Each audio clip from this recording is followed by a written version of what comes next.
Hey guys, welcome back to Kimura's Kitchen. Today we're making cranberry chutney for the Pilgrim's Bounty event. Let's get started. Today we're going to be making a pretty traditional cranberry chutney. You're going to need 12 ounces of fresh cranberries, rinsed and drained.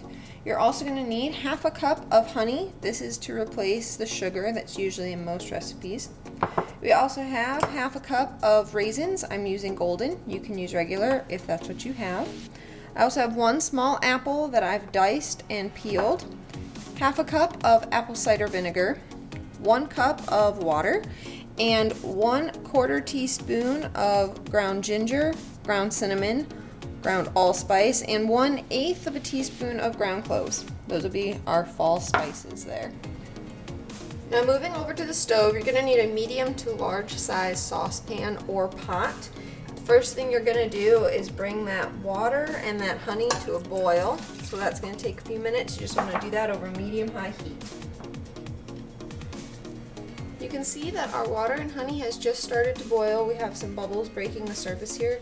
It's not at a full rolling boil, but this is the stage you want it to be at before you add the other ingredients.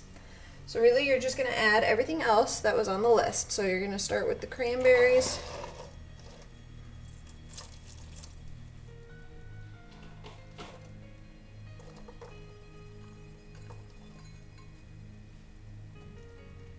Once you have all your ingredients in the pot, you're going to give them a good stir. You want to bring this back to a boil, and then once it's boiling, we're going to reduce the heat and simmer for about 15 minutes. Alright, so our cranberry chutney has returned to a boil here.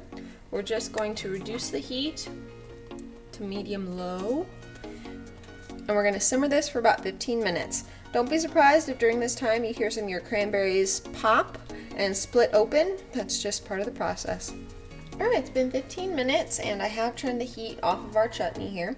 The apples are nice and tender and a lot of the cranberries did end up popping and splitting open, which is what you want. To get the rest of them a little bit more mushed, you're just going to take a potato masher and mash them a few times. You don't have to mash this until it's completely smooth. You do want it to be a little bit chunkier with some of those raisins and apple pieces in there, but this will help keep the consistency a little bit thicker once it cools and help everything kind of congeal together. You're going to want to let this cool to room temperature before serving, and it's even better if you refrigerate it overnight. It's a great side dish at your Pilgrim's Bounty feast and goes great on leftover turkey sandwiches. I hope you enjoyed leveling up your cooking skill today, and as always, thank you so much for watching. If you enjoyed today's video, don't forget to like, share, and subscribe so you never miss another recipe. We'll see you next time in Kimura's Kitchen.